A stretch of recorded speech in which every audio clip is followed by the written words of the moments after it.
शेतकरी मित्रांनो नमस्कार, मी नरेंद्र सुरेश गायकवाड.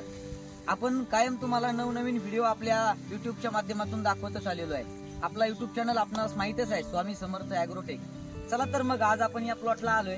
खरं तर हा ऊसाचा प्लॉट तुम्हाला दाखवण्यामागं कारण असं, फक्त 4 ते 5 महिन्याचा प्लॉट, पण जबरदस्त उत्पन्नामध्ये तुम्हाला सांगतो. कांड्यांची वाढ, साईज वगैरे सगळी व्यवस्थित झालेली आहे. सर्वप्रथमता ओळख करून घेऊयात. आमचे जवळचे मित्र तसेच ऊस बागायतदार मान्य श्री माऊली शेठ भुजबळ, त्यांचं ज्ञानेश्वर भुजबळ म्हणूनही गावामध्ये ते परिचित आहे. तर खरं तर ऊसाच्या माध्यमातून आज आवाजात आपण त्यांच्या प्लॉटला भेट दिलेली आहे. पाहायचं झालं तर आपण थोडीशी त्यांची ओळख करून घेऊयात. तुमचं नाव शेतकऱ्यांना सांगा. ज्ञानेश्वर बबन. तर आता त्यांच्याकडून आपण ऊसाची थोडीशी माहिती घेऊ. साधारणतः हा जो ऊस आपण लावलेला आहे, हा किती क्षेत्रामध्ये लागवड केलेली आहे? 1 एकरामध्ये शेतकरी मित्रांनो ऊसाची लागवड या ठिकाणी केलेली आहे. आणि यासाठी जे बियाणं आपण वापरले, हे बियाणं कुठलं आहे? 265. हे लक्षात घ्या मित्रांनो, 265 जातीचं बियाणं आपण या ठिकाणी लागवडीसाठी वापरलेलं आहे. तर हे लागवड करत असताना तुम्हाला यासाठी बियाण्याचा किती गुंठ्याचा प्लॉट तुम्ही वापरला होता? म्हणजे हे लक्षात राहू द्या, 1 गुंठा ऊसाचं बियाणं 1 एकर लागवडीसाठी त्यांनी या ठिकाणी वापरले. आता हे सगळं करत असताना ही जी सरी आपण पाडलेली आहे, तर किती फुटाची सरी आपण पाडलेली आहे? 4 फूट. 4 फुटाची सरी. म्हणजे हे ऊसाची लागवड करत असताना तुम्ही पाहू शकता, जमिनीमध्ये ओलावा चांगल्या रीतीने आज दिसून येतोय. आणि जमिनीचा पीएच जर पाहायला गेलं तर 6.5 ते 7.5 पीएच या जमिनीचा आहे. लागवड करत असताना साधारणतः 4 फुटाची सरी पाडून यांनी या ठिकाणी या ऊसाची लागवड केलेली आहे. आता हा ऊस आहे, याची लागवड साधारणतः किती महिने झाले असेल ऊसाची लागवड? 4 ते 5 महिन्यात. शेतकऱ्यांना तुमच्या लक्षात येईल, 4 ते 5 महिन्यात हा ऊस आहे. आता खरं तर सगळ्यात महत्वाचं, लोक आतापर्यंत आपण शेतकऱ्यांचीच मुलाखत घेत आलोय, पण आज मी तुम्हाला एक वेगळ्या ठिकाणी नेणार आहे. आमच्या या गावामध्ये मलठणच्या आणि मलठण पंचकृषीमध्ये काम करणारे ही जी 2 तरुण मंडळी आहेत, ही फवारण्याचं काम या ठिकाणी करतात. प्रत्येकाच्या ऊसामध्ये तणनाशक फवारण्याचं काम हे करतात. आणि या तणनाशकाच्या फवारणीसाठी ते या ठिकाणी आले होते. मुद्दा म्हणून मी त्यांना बोलून घेतले. त्यांना त्यांच्याशी तिकडे दाखवा कॅमेरा, त्यांच्याशी आपण थोडीशी चर्चा करूयात. खरं तर तणनाशक ही ऊसामध्ये खूप महत्वाची आहे. उर्वरक, संप्रेरक ही मारलेली पाहिजेत. आपल्या या सगळ्या ठिकाणी आपण ऊसाला फक्त बेसल डोस टाकतो आणि सोडून देतो.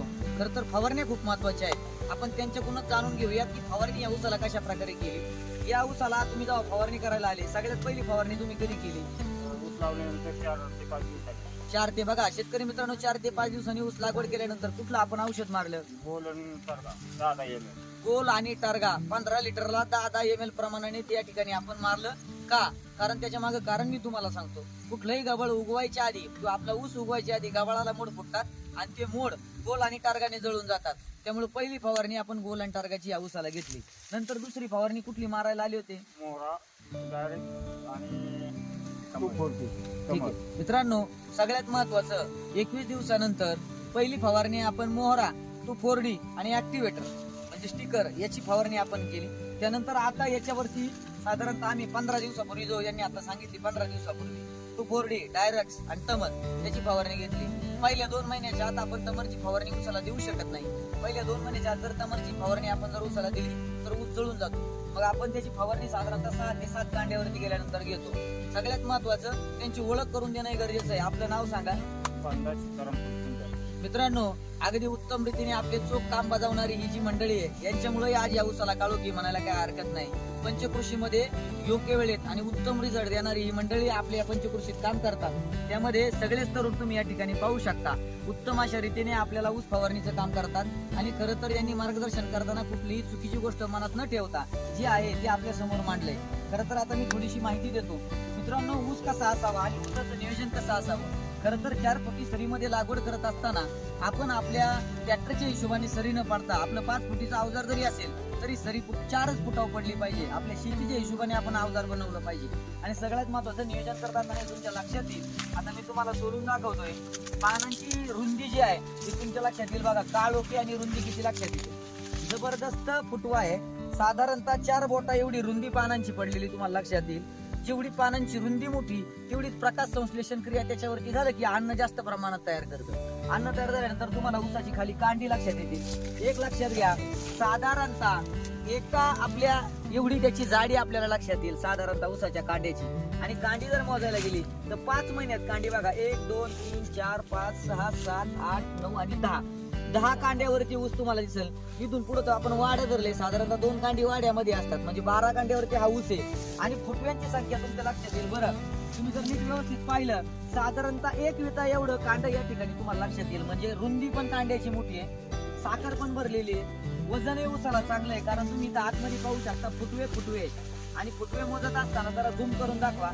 हे बघा, आता आपण फुटवे मोजू. 1 2 3 4 5 6 7 8 9 आणि 10 फुटवे एकाच ठिकाणी तुम्हाला लक्षात येतील. आणि हे सगळं करत असताना आपण जे ऊसाचे ढोस याला टाकले, सगळ्यात महत्वाचं पहिलं तणनाशक 21 दिवसांनी मारल्यानंतर स्वर्णभूमी कंपनीचं ऊस स्पेशल नावाच्या 2 गोण्या ऊस स्पेशलच्या आपण टाकल्या.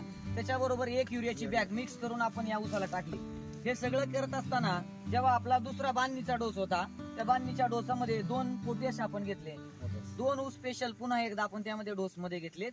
त्यानंतर सुपर 2 घेतलेले आहेत त्याच्यामध्ये.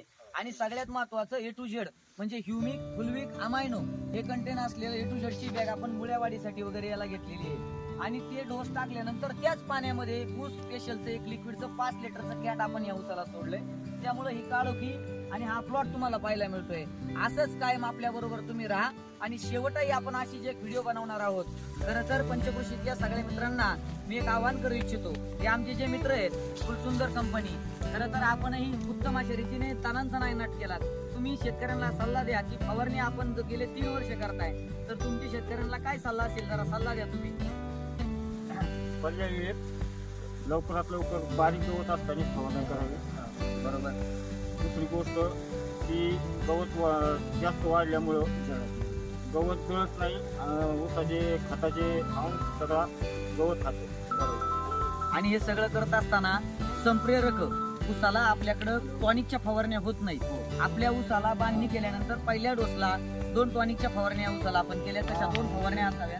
पहिली फवारणी आपली जिब्रेलिक ऍसिड तसेच ऊस स्पेशल या लिक्विडची असावी. आणि दुसरी फवारणी जर खोडकीड असेल तर खोडकिड्याचे कोराजेन प्लस आपण इतर एखाद्या संप्रेरकाची फवारणी या ठिकाणी करावी.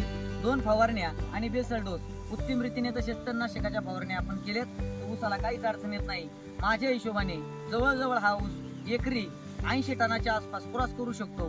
खूप काही नाही, जास्त जर झालं तर पुन्हा एकदा शेवटची एक व्हिडिओ आपण याच प्लॉटला काढणार आहोत, ती तुम्हाला दाखवली जाईलच. पण आज जे आपण पाहतोय त्यासाठी आपण सर्वांनी आम्हाला साथ दिली. सगळ्यात महत्वाचं मी शेतकऱ्याला आवाहन करू इच्छितो की आपले जे शेतकरी बांधव पाहतायत त्यांच्यासाठी तुम्ही काहीतरी मार्गदर्शन करा. त्यांना तुमचं काही अनुभव सांगा. सगळ्यात महत्वाचं शेतकरी मित्रांनो एक लक्षात घ्या, ऊसाचं उत्पन्न, ऊसाचं टनेज आपण काय करताय याच्यावरती अवलंबून आहे, आपण कसं करताय यावरती नाही. त्यामुळं माझं एक स्पष्ट मत आहे की काम करत असताना क्वालिटी काम करा, क्वांटिटी नको. तुम्ही 20,000चा खताचा डोस आणून टाकाल, पण तो काय टाकताय याच्यावर खूप महत्वाचं आहे. तुम्ही किती टाकताय याला महत्व नाही. हे सगळं करत असताना अशाच रीतीने आपण आमच्या बरोबर जोडून राहा. आमच्या चॅनलला सबस्क्राईब करा आणि व्हिडिओला लाईक आणि शेअर करा. धन्यवाद.